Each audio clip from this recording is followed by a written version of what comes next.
ಪೂಜ್ಯ ಸಿಂಹಾದ್ರಿ ಸ್ವಾಮಿ ಒಂದು ಚಿಕ್ಕ ಕಥೆ ನಿಮ್ಗೆ ಒಂದು ಸಾರಿ ದಿನ ಕಾಣಿಸ್ತೆ, ಇನ್ನೊಂದು ಸಾರಿ ಕೇಳಿದ್ರು ಚಿಂತೆ ಇಲ್ಲ, ನೀವು ತುಂಬ ಯಶಸ್ವಿಯಾಗಿ ಮಾಡ್ಕೊಂಡಿರ್ತೀರಿ.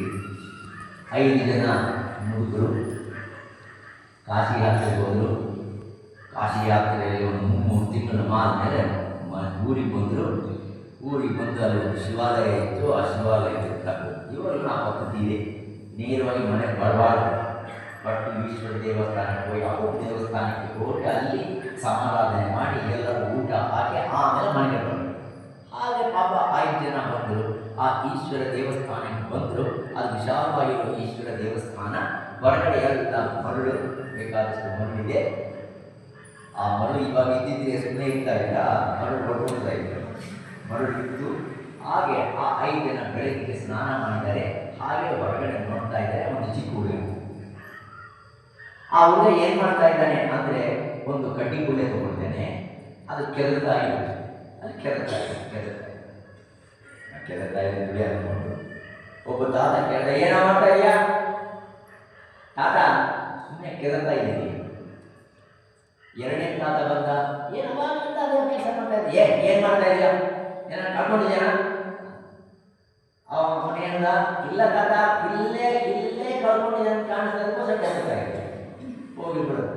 3ನೇ ತಾತ, ಏನು ಕಳ್ಕೊಂಡಿದ್ಯಾ? ಅಯ್ಯೋ ಸೂಜಿ ಕಳ್ಕೊಂಡಿದ್ಯಾ.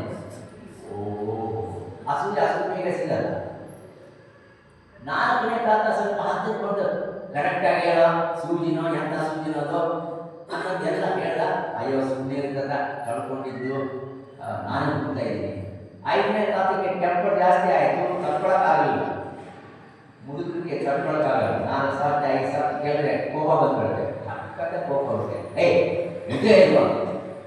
ಆ ಹುಡುಗ ಹೇಳಿದ, ನಮ್ಮ ಮನೆ ಇಲ್ಲಿಂದ 1 ಕಿಲೋಮೀಟರ್ ದೂರ ಇದೆ ಇದ್ದಾಗ ಆ ಮನೆಯಲ್ಲಿ ಒಂದು ದೊಡ್ಡ ಕೋಣೆ ಇದೆ. ಅದು ದೇವ್ರ ಕೋಣೆ.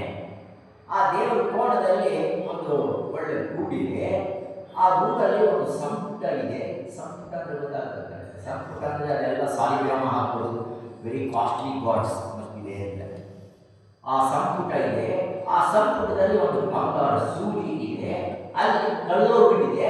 ಇಲ್ಲಿ ನನಗೆ ತಿಳಿದಿದೆ ಅಂತ ನೋಡೋಣ. ಅರ್ಥ ಆಯ್ತಲ್ಲ? ಅಲ್ವೋ, ನೀನು ಎಂಥ ದುಃಖ ನೀನು ಕಳ್ಕೊಂಡಿದ್ದು. ಎಲ್ಲನೇನೋ ಕಳ್ಕೊಂಡಿದ್ದು ಅಲ್ಲಿ ನಿಮ್ಮ ಮನೆಯಲ್ಲಿ ಕಳ್ಕೊಂಡಿದೆಯೋ? ಇದು ದೇವ್ರ ಮನೆನೋ? ಈ ದೇವ್ರ ಮನೆಯಲ್ಲಿ ಸಂಪುಟನೋ? ಆ ಸಂಪುಟದಲ್ಲಿ ಸುವರ್ಣಮಯವಾಗಿರ್ತಕ್ಕಂಥ ಆ ನೀಲ ತೋಯದ ಮಧ್ಯಸ್ಥ ದಿಗ್ವಿಲೇಖ ಇವ ಭಾಸ್ವರ ನೀವಾರ ಶುಲ್ಕವರ್ತನ್ವಿ ಪೀತಾ ಭಾಸ್ವತ್ಯನೂಪಮ ಅನ್ನೋ ಭಾವನೆಯಿಂದ ಆ ಸುವರ್ಣಮಯವಾಗಿರ್ತಕ್ಕಂಥ ಆ ಸೂಚನೆ ಅಲ್ಲಿ ಕಳ್ಕೊಂಡಿದ್ದೀವಿ. ಇಲ್ಲಿ ನೋಡ್ತೀಯ ಆವಾಗ ಆ ಹುಡುಗ ಯಾವಾಗ ಸಾಕ್ಷಾತ್ ಕೃಷ್ಣ ಆ ವೇಷದಲ್ಲಿ ಬಂದಿರ್ತಕ್ಕಂಥ ಗುರು